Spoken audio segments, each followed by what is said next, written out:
નમસ્કાર મિત્રો, તમારું સ્વાગત છે આ ચેનલમાં. ચેનલનું નામ છે સ્ટોક માર્કેટ એજ્યુકેશન અને આ ચેનલ મેં એજ્યુકેશન પર્પસ માટે શેર બજારના નોલેજ માટે બનાવેલી છે.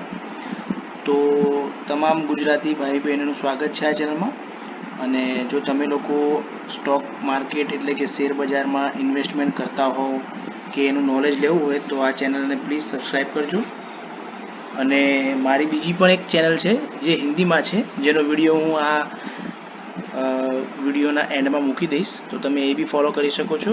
આ ચેનલ બનાવવા પાછળનું મારું મુખ્ય કારણ એ છે કે જે લોકો ગુજરાતીમાં ચેનલને સમજવા માંગતા હોય, જે લોકોના ડાઉટ્સ ક્લિયર કરવા માંગતા હોય એ માટે મેં સ્પેશિયલ બનાવેલી છે. ઠીક છે, તો વિડીયોના થંબનેલમાં તમે જોયું હશે કે સ્ટોક માર્કેટમાં ઇન્વેસ્ટ કરવા માટે કયા બ્રોકર થ્રુ તમારે એકાઉન્ટ ખોલાવવું જોઈએ, બરાબર. મારું શેમાં એકાઉન્ટ છે એ પણ હું તમને કહીશ, અને ચાર્જિસ કેટલા શું છે એ આપણે નેટ પરથી જ અલગ અલગ જે બ્રોકર હોય છે એની સાઇટ પર આપણે ચેક કરી લઈએ. ઠીક છે, અને તમારા કોઈ કન્સર્ન કે ડાઉટ્સ હોય તો તમે કમેન્ટ કરજો. મને જેટલું ખબર હશે એ પ્રમાણે હું તમને રિપ્લાય આપીશ. ઠીક છે, તો સ્ટાર્ટ કરીએ છીએ. સૌથી પહેલાં તો આપણે બ્રોકરેજમાં ગ્રો. ઠીક છે, તો ગ્રોનું તમારી પાસે જો એકાઉન્ટ હોય કે તમે ખોલાવવા માંગતા હોય કે ઓલરેડી છે તો તમે મને અપડેટ કરજો કે તમને કેવું લાગ્યું. અને આપણે અત્યારે બ્રોકરેજની વાત કરીએ તો જો તમે ગ્રોમાં એકાઉન્ટ ખોલાવશો તો સપોઝ અહીંયા બાય ડિફોલ્ટ એને આપેલું છે કોઈ બી 50 ક્વોન્ટિટી તમે કોઈ શેરની લો 1000ના પ્રાઇસે, 1500માં એને સેલ કરો તો તમને બ્રોકરેજ ચાર્જ નીચે ઓલરેડી એ લોકોએ બતાવેલો જ છે. ઠીક છે, 40 રૂપિયા બ્રોકરેજ લાગશે. ઠીક છે, અને એસટીડી ચાર્જિસ તો બધાના સેમ જ હોય છે, થોડું પ્લસ માઇનસ હોય છે. તો આ છે ગ્રોનું. ઠીક છે, હવે આ થઈ ઇક્વિટીની ડિલિવરીની વાત. ઠીક છે, હવે જો ઇક્વિટી ઇન્ટ્રાડેમાં જઈએ આપણે તો સેમ વસ્તુ તમે જોશો તો તેમાં ચાર્જિસ 72 રૂપીસ છે. ઠીક છે, અને બીજા ટ્રાન્ઝેક્શન ચાર્જ છે એ બધા દર્શાવેલા છે, તમે ચેક કરી શકો છો. આપણે ખાલી બ્રોકરેજનું ડિટેલમાં સમજીશું કે તમને ક્યાં ફાયદો થઈ શકે છે, ક્યાં નુકસાન થઈ શકે છે. ઠીક છે, અને હવે રહ્યું ફ્યુચર અને ઓપ્શન. જે લોકો ફ્યુચર અને ઓપ્શનમાં ટ્રેડ કરતા હોય એની પાસે છે. ધારો કે તમે ક્વોન્ટિટી 50 લીધી, ઠીક છે, તો તમને ચાર્જિસ 169 લાગ્યા, બરાબર છે.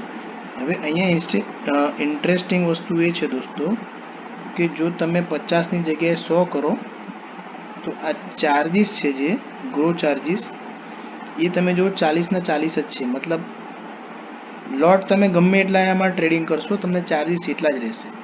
તો આ એક બેનિફિટ થઈ શકે. કઈ થઈ શકે એવું લાસ્ટે ધન એપ્લિકેશન છે એમાં તમને બતાવીશ, અને બીજા કમ્પેર કરીશું તો આપણે મને વધારે આઈડિયા આવશે. ઠીક છે, હવે જઈએ આપણે બ્રોકરેજમાં અપસ્ટોક. અપસ્ટોકમાં જઈશું આપણે તો અહીંયા જે રીતે ચાર્જિસ દર્શાવેલા છે ક્વોન્ટિટી સેમ આગળના જેમ કરી નાખીશું 50, બરોબર. બાય પ્રાઇસ હતી 1000, સેલ પ્રાઇસ હતી,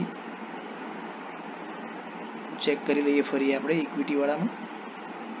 એટલે કેવું કે જો 100, 1000 ને 1500. ઠીક છે, તો અહીંયા ક્વોન્ટિટીમાં જઈશું 100,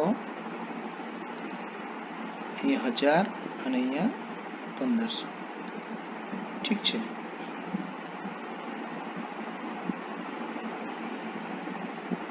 અહીંયા નહીં, અહીંયા તમારે સ્ટોકનું નામ એડ કરવું પડશે તો જ તમને આવશે. તો આપણે ચેક કરીએ છીએ રિલાયન્સ, કોઈ બી સ્ટોક આપણે અહીં જોઈ લઈએ છીએ. અદાણી સ્ટોક જોઈ લઈએ છીએ. ધારો કે આવ્યો તો આવી ગયો. ચલો, રિલાયન્સ આવી ગયો છે.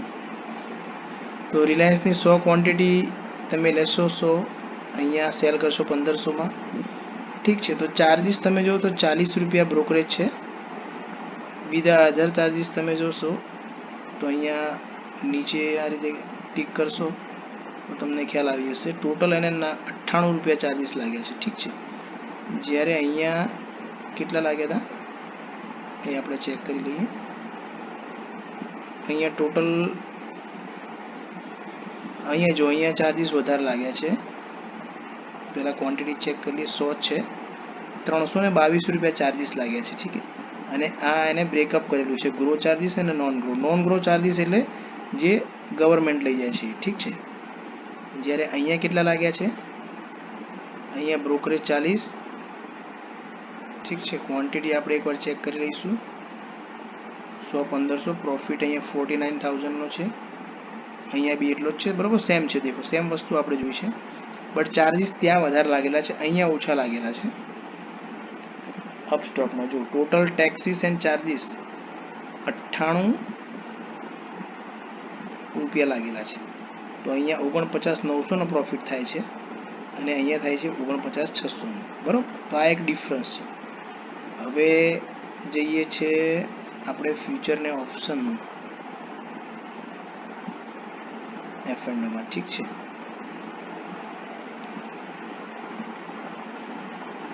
તો એમાં સેમ વસ્તુ થવાની છે, કેમ કે જે પ્રમાણે તમારે ક્વોન્ટિટી હશે એ પ્રમાણે તમારે લાગશે. બરાબર. ઓપ્શનમાં જોઈએ તો ઓપ્શનમાં શું થાય છે,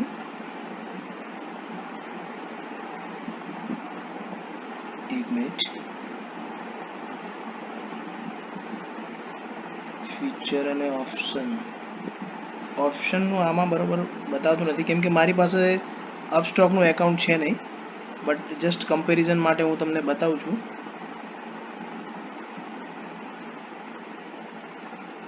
ઠીક છે. જો કોઈ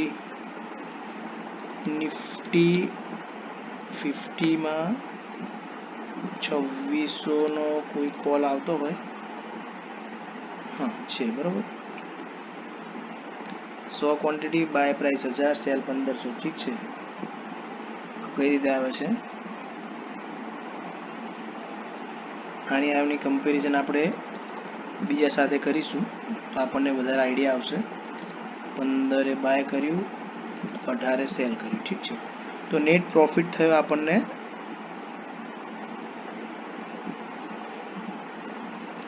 ના ક્વોન્ટિટી એમાં 200નો લોટ, 25નો લોટ આવે એટલે વધશે. ઠીક છે. તો જોઈ લો, નેટ પ્રોફિટ થયો આટલો ને અધર ચાર્જીસ કરીને ટોટલ તમને લાગ્યા 200 રૂપિયા. ઠીક છે. આ ફ્યુચર અને ઓપ્શન માટે છે. ઠીક છે. હવે આ વસ્તુ યાદ રાખજો, હું લાસ્ટ તમને શેરખાનમાં બી બતાવીશ કે ત્યાં તમને ક્યાં પ્રોબ્લેમ થઈ શકે છે, શું છે શું નહીં. ઠીક છે.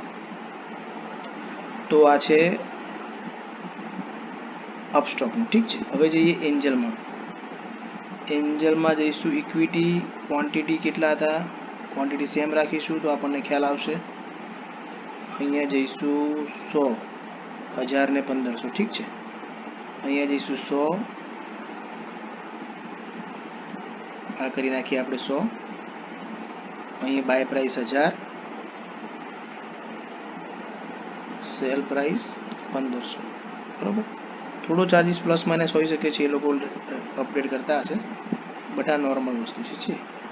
હવે આપણે અહીં કેલ્ક્યુલેટ કરીએ તો બ્રોકરેજ 0 છે, અધર 298, નેટ પ્રોફિટ 49,700. ઠીક છે. આ લોકો અહીંયા બ્રોકરેજ 0 બતાવી છે. હવે કઈ રીતે બતાવી છે મને ખ્યાલ નથી, કેમ કે હું એન્જલ પણ વાપરતો છું નહીં, બટ જસ્ટ કેલ્ક્યુલેશન માટે તમને હું સમજાવું છું. ઠીક છે. તો અહીંયા 49,700નો પ્રોફિટ થયો, જ્યારે અહીંયા કેટલો છે 600નો. એટલે આ બી અપસ્ટોક જેવું જ છે લગભગ, એન્જલનું બી. ઠીક છે. એન્જલમાં પણ તમે જોશો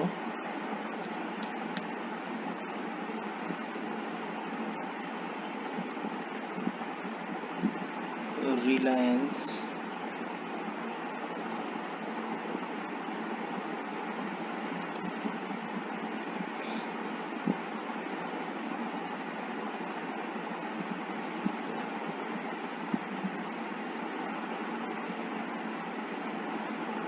આમાં સ્ટોકનું નામ આવશે એટલે નહીં કેલ્ક્યુલેટ આવે, બાકી અહીંયા તમે જોઈ લો તો એ રીતનું છે. ઠીક છે.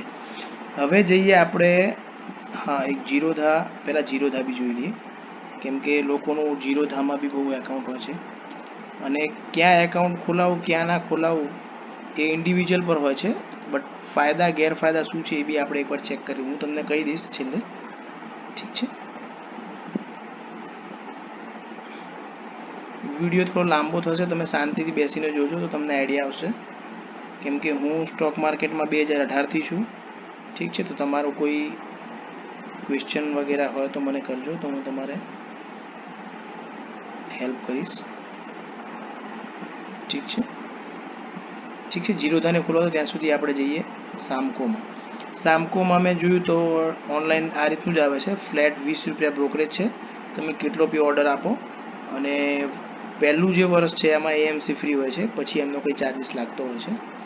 ઠીક છે. બાકી જે આ અપસ્ટોક છે, ગ્રો છે અને એ બધામાં લાગતો નથી. એન્જલની મને ખબર નથી, કેમ કે હું અહીંયા ખાલી બ્રોકરેજની જ વાત કરું છું, કેમ કે એએમસી ચાર્જનો કોઈ મતલબ છે નહીં એટલું બધું ડીપમાં જવાનો. જો તમને પ્રોફિટ થતો હોય અને તમને ટ્રેડિંગ કરતાં આવડતું હોય તો એ કંઈ એટલું ઇમ્પોર્ટન્ટ શું છે, તમને કયું સોફ્ટવેર સારું ફાવે છે અને કયું ઇઝી ટુ યુઝ સારું છે. ઠીક છે. એ પ્રમાણે તો આ વાત થઈ સામકોની. સામકોમાં આ રીતનું છે, કેમ કે ડિટેલમાં મેં જોયું તો મને કંઈ લાગ્યું નહીં. ઠીક છે. હવે કરીએ શેરખાન. તો મારું એકાઉન્ટ શેરખાનમાં છે, પછી ગ્રોમાં બી છે અને ધનમાં બી છે. હવે શેરખાનમાં તમે જોશો તો એકાઉન્ટ ઓપનિંગ ચાર્જ 0 છે પહેલા વર્ષ માટે, પછી કંઈ 400 રૂપિયા લાગતા હોય છે. અને ઇક્વિટી માટે જોઈએ આપણે તો અહીંયા આ રીતનું આપેલું છે, એને આપણે જો ડિટેલમાં જોઈશે કઈ રીતે બતાવે છે, કેમ કે ઓપ્શનમાં બી 20 રૂપિયા લોટના છે, પર લોટના 20 રૂપિયા છે. એટલે જે રીતે આપણે આગળ ગ્રોમાં ચેક કર્યું કે એક લોટના 40 રૂપિયા, ઠીક છે, બાય અને સેલ કરો સેમ ડે કે ગમે ત્યારે, આમાં કેવું છે કે એક લોટના 20 રૂપિયા છે. ધારો કે તમે 100 લોટ લીધા, 200 લોટ લીધા તમે, તો તમારે 15 થી 16 હજાર રૂપિયા તો તમારા બ્રોકરેજમાં જ જાય. તો જો તમે લોટમાં કેલ્ક્યુલેશન કરતા હો તો એ પ્રમાણે તમારે ચેક કરવું પડે. ઠીક છે. જે રીતે હું તમને ધનમાં હમણાં બતાવીશ કે કઈ રીતે થાય છે. ઠીક છે. હવે આવી જઈએ આપણે જીરોધા. તો જીરોધામાં તમે જુઓ, એને ઇક્વિટી ઓપ્શનમાં બધું આપેલું છે ચાર્જિસ. અહીંયા બાય ને સેલ અહીંયા 1500 કરી દો તો આપણે આગળ સાથે કમ્પેર કરી શકીએ. ઠીક છે. તો જો જીરોધામાં સૌથી મોટો બેનિફિટ તમને દેખાય છે, કેમ કે અહીંયા તમે ચેક કરો, સેમ વસ્તુ તમે જોશો તો અહીંયા 49,677નો ફાયદો છે, જ્યારે તમે અહીંયા જોશો ને 49,900, એટલે ખાલી 100 રૂપિયા જ જાય છે. ઠીક છે. તો દરેકનું કેલ્ક્યુલેશન બ્રોકરનું આ રીતની અલગ અલગ હોય છે, એટલે તમે ચેક કરીને એકાઉન્ટ ખોલાવો, તમને ક્યાં ફાયદો થાય છે, શું નથી થતો, બરોબર. અને તમે વધારે લોટમાં કામ કરતો હોય તો બ્રોકરેજ તમે ક્યાં ઓછી લાગે છે. ઠીક છે. તો આ રીતે જીરોધાનું છે. એમાં તમે ફ્યુચર અને ઓપ્શનમાં જોવા જાઓ, આ રે ફ્યુચર, એમાં ઓપ્શન, તો અહીંયા તમે બાય ક્વોન્ટિટી આપણે જે આગળ ચેક કરી 5000ની, ઓપ્શનની પ્રાઇસ 15 રાખીએ અને સેલ આપણે કરીએ 17માં. ઠીક છે. તો આમાં તમે ખાલી જોશો તો તમને સોરી અહીંયા 15 આવશે અને અહીંયા 17 આવશે, ક્વોન્ટિટી અહીંયા 5000 આવશે. ઠીક છે. તો તમે જુઓ આમાં ખાલી તમને ચાર્જ કેટલો લાગી રહ્યો છે, 200 રૂપિયા ચાર્જ લાગી રહ્યો છે. ઠીક છે. પર લોટ નથી, પર ઓર્ડર છે. તો તમને આ રીતે ફાયદો થઈ શકે છે. હવે તમે અહીંયા શેરખાનમાં તમે જશો તો તમે એક ઓર્ડર તમે કરો ને તો એક લોટના એ લોકો 40 રૂપિયા લેતા હોય છે બાય સેલ કરવાના. ઠીક છે. અને જો તમે ક્વોન્ટિટી વધારી તો તમને બ્રોકરેજ અહીંયા કેટલી થઈ જશે ખબર છે, 40ની છે. તો ધારો કે 10 કરશો તો 400 થશે, 100 કરશો તો 4000 થશે. આ રીતનું. એટલે તમે જો ક્વોન્ટિટીમાં કામ કરવા માગતા હોય તો એ પ્રમાણે તમે પહેલાં તમારે ચેક કરવાનું કે તમને ડિલિવરીમાં કામ કરવું છે ઇન્ટ્રાડેમાં કામ કરવું છે, ફ્યુચર એન્ડ ઓપ્શનમાં કામ કરવું છે, તો એ પ્રમાણે તમે અલગ અલગ એકાઉન્ટ બી બનાવી શકો છો. જેમ કે મારી હું વાત કરું તો હું અત્યારે શેરખાનમાં કામ કરું છું, બટ મને હવે જે ધન એપ્લિકેશન છે એ સારી લાગે છે મારા મુજબ. તમને કેવી લાગે છે તમારા ઉપર છે. હું કોઈ એપ્લિકેશનનું પ્રમોશન નથી કરતો, બટ જસ્ટ જેટલું મારું નોલેજ છે એ પ્રમાણે જઉં હું. તો અત્યારે જે ધન છે, ધારો કે જો ધન એપ્લિકેશન છે, તો તમે ધારો કે અહીંયા buy price 15, sell price 17, quantity 5000 રાખશો તમે અહીંયા. ઠીક છે. અને આમાં જો 0 અહીંયા લખેલું છે pay 0 brokerage on equity delivery. ડિલિવરીમાં તમે કોઈ શેર ખરીદો તો આમાં કોઈ ચાર્જ લાગતું નથી બ્રોકરેજમાં. ઠીક છે. મ્યુચ્યુઅલ ફંડમાં બી કોઈ ચાર્જ લાગતા નથી. ETF અને IPOમાં બી કોઈ ચાર્જ લાગતા નથી. અને open free demat account with 0 AMC four life, એટલે કોઈ બી તમને એન્યુઅલ મેન્ટેનન્સ ચાર્જ બી આમાં લાગતો નથી. ઠીક છે. પ્લસમાં કેવું છે, તમે ડાયરેક્ટ જો ટ્રેડિંગ વ્યૂ, સપોઝ ચાર્ટ ને બધું તમે સારું જોવું હોય તો ટ્રેડિંગ વ્યૂ કરીને એક વેબસાઇટ છે, તો તમને એ વ્યૂમાં બી તમને આ ડાયરેક્ટ લોકો લિંક હોય છે, ત્યાંથી તમે ટ્રેડિંગ કરી શકો છો. ઠીક છે. તો એ તમારો એક બેનિફિટ છે. હવે તમે અહીંયા જશો તો ધારો કે નિફ્ટી, એક મિનિટ હું ઇન્ટરનેટ કનેક્શન જોઈ લઉં તો કેવું તમને અહીંથી વ્યવસ્થિત દેખાય. નહીં તો કેવું કે નિફ્ટી 26, નિફ્ટી 2600નો જે કોલ હોય છે આપણે ચેક કરી લઈએ. અહીંયા તમારે ઓપ્શનમાં જવું પડશે અને પછી આપણે લાસ્ટમાં ઇક્વિટી બી જોઈ લઈએ.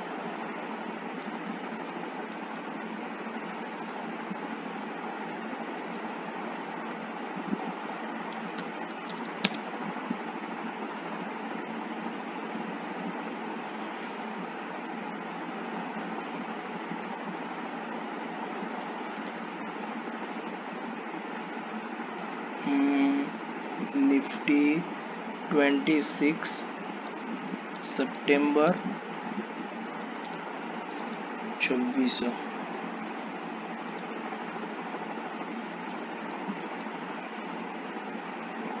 ઠીક છે. એનો અહીંયા ચલો એ આવતો નથી તો આ લઈ લઈએ. બાય પ્રાઇસ 15 રાખીએ આપણે, સેલ પ્રાઇસ 17 રાખીએ. તો કેવું તમે કમ્પેર કરશો તો તમને આઈડિયા આવશે કોણ સારું છે કોણ નથી.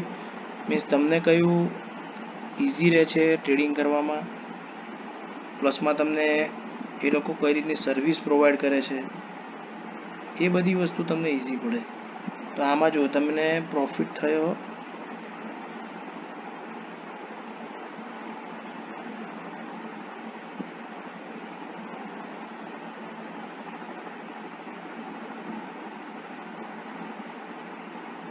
એક મિનિટ, આ કંઈ કનેક્શનમાં એ પ્રોબ્લેમ છે એટલે તમને દેખાતું નથી. તો આમાં તમે જો ક્વોન્ટિટી નાખીને ચેક કરશો ને તો આમાં બી ચાર્જિસ તમને ઓછા લાગે છે બીજી બધી એપ્લિકેશન કરતાં. એક મિનિટ હું મારું બીજું ઇન્ટરનેટ કનેક્શન છે જોઈન્ટ કરી લઉં છું તો તમને વધારે આઈડિયા આવશે.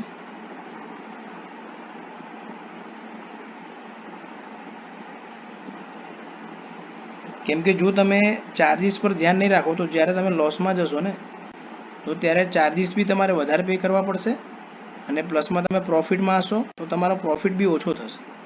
તો આ વસ્તુ તમે દરેક એપ્લિકેશનમાં ચેક કરો અને પછી તમે એકાઉન્ટ ખોલાવો ને એમાં ટ્રેડિંગ કરો. હું એવું નથી કહેતો કે આ એપ્લિકેશન સારી છે પેલી સારી છે, દરેકનું ઇન્ડિવિજ્યુઅલ હોય છે. તો તમે તમારી રીતે ચેક કરો પહેલાં અને પછી ટ્રેડિંગ કરો કે તમને ફાયદો ક્યાં થઈ શકે છે. અને જો હવે અપડેટ થઈ ગઈ, કનેક્શન આવ્યું એટલે તો તમે જુઓ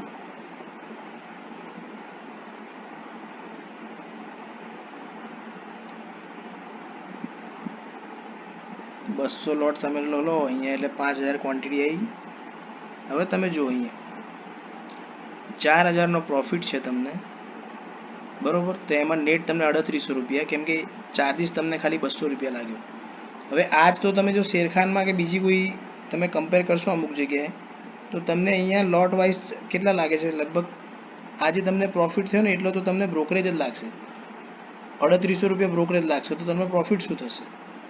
જ્યારે આ તમે એપ્લિકેશનમાં આ રીતે તમે કેલ્ક્યુલેશન કરીને જો ટ્રેડિંગ કરશો, તો મતલબ નાના ટ્રેડમાં બી સારો એવો પ્રોફિટ તમને મળશે, બરાબર. અને પ્લસમાં ઇક્વિટીમાં તમે જાઓ તો ધારો કે રિલાયન્સ છે, રિલાયન્સ પાવર જોઈએ, બરાબર. 30 રૂપિયા છે, તમે ધારો કે 32માં તમે એને સેલ કરો, ક્વોન્ટિટી રાખો 10,000, બરાબર.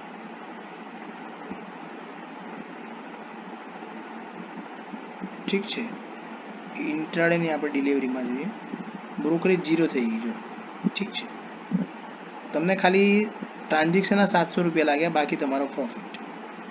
તો આ રીતે તમે દરેક બ્રોકરેજ કેલ્ક્યુલેશન કરી અને પછી એકાઉન્ટ ખોલાવો. પ્લસમાં ઓનલાઈન ખોલાવો અને ઓફલાઈન ખોલાવો, મતલબ કે જ્યાં ઓફિસ અવેલેબલ છે તો ત્યાં તમને એક ફાયદો એ થાય કે તમારે કંઈ પ્રોબ્લેમ હોય કે તમારે કંઈ સોલ્યુશન લાવવું તો તમે બેક ઓફિસ પર જઈને સોલ્યુશન લાવી શકો છો. તો એ માટે તમે એન્જલ વન છે, શેરખાન છે, ત્યાં ખોલાવી શકો છો. બટ એકવાર તમે યુઝ ટુ થઈ ગયા સ્ટોક માર્કેટમાં, નોલેજ તમને આવી ગયું, પછી તમે આ રીતની એપ્લિકેશનમાં ખોલાવી શકો છો. કેમ કે સ્ટાર્ટિંગમાં તમને ખબર ના હોય તો તમારે 1-2 વાર ઓફિસ પર જવું પડે, પૂછવું પડે આમાં શું ચાર્જીસ છે શું નહીં. બટ હું તો 6 વર્ષથી છું, એટલે મારે મુજબથી જો તમે ઓપ્શન અને ફ્યુચરમાં ટ્રેડિંગ વધારે લોટમાં કરતા હો તો ધન એપ્લિકેશન સારી છે. બાકી આઈપીઓ ભરવા માટે કે ખાલી ડિલિવરી માટે તમે ટ્રેડિંગ કરતા હોય તો દરેક બ્રોકર સારા જ હોય છે. બટ જો તમે ધનમાં બી કરો તો તમને ડિલિવરીના ચાર્જીસ લાગતા નથી, 0 દા બી સારું છે. હવે તમે જે લોકો જે વિડીયો જોવો છો, તમારું શેમાં એકાઉન્ટ છે, શું છે, તમને કેવું લાગે છે કમેન્ટમાં જણાવજો. આ વિડીયો કેવો લાગ્યો એ બી મને જણાવજો, કેમ કે આજે મારી ગુજરાતી ચેનલ મેં એક ચાલુ કરી છે, એમાં હું ગુજરાતીમાં બધા વિડીયો બનાવીશ, હિન્દીમાં તો ઓલરેડી બનાવું જ છું. તો તમારે કંઈ નોલેજ જોઈતું હોય તો મને કમેન્ટમાં કરજો, તો એ રીતના બી હું વિડીયો બનાવવાનો ટ્રાય કરીશ, જેથી આપણા ગુજરાતી લોકો બી આમાં ઇન્વેસ્ટમેન્ટ કરે. ઠીક છે, કેમ કે સ્ટોક માર્કેટ એક એવી જગ્યા છે જ્યાં તમે ઇન્વેસ્ટમેન્ટ કરી શકો છો અને ત્યાં લિક્વિડિટી હોય છે, એટલે કે તમે જે ઇન્વેસ્ટમેન્ટ કરો છો એનું તરત તમને રિટર્ન બી મળે છે જો તમે સમજી વિચારીને ઇન્વેસ્ટમેન્ટ કરો તો. ઠીક છે, તો આજના માટે આટલું જ. બીજા વિડીયો હું બનાવતો રહીશ. તો વિડીયો કેવો લાગ્યો ચેનલને સબસ્ક્રાઈબ કરજો, લાઈક કરજો, શેર કરજો. ઠીક છે, તો આ છે મારી ચેનલ સ્ટોક માર્કેટ એજ્યુકેશન. ઠીક છે, અને હું એક NISM સર્ટિફાઈડ ડેરિવેટિવ છું, એટલે કે મેં ઇક્વિટી ડેરિવેટિવનો કોર્સ કરેલો છે, એટલે ફ્યુચર અને ઓપ્શનનું બી મને નોલેજ છે. તમારે જેવી જો નોલેજ લેવું હોય તો મારી એક ચેનલ છે, કમેન્ટમાં કરજો તો હું તમને લિંક પ્રોવાઈડ કરીશ. ઠીક છે, આજના માટે આટલું. ધન્યવાદ.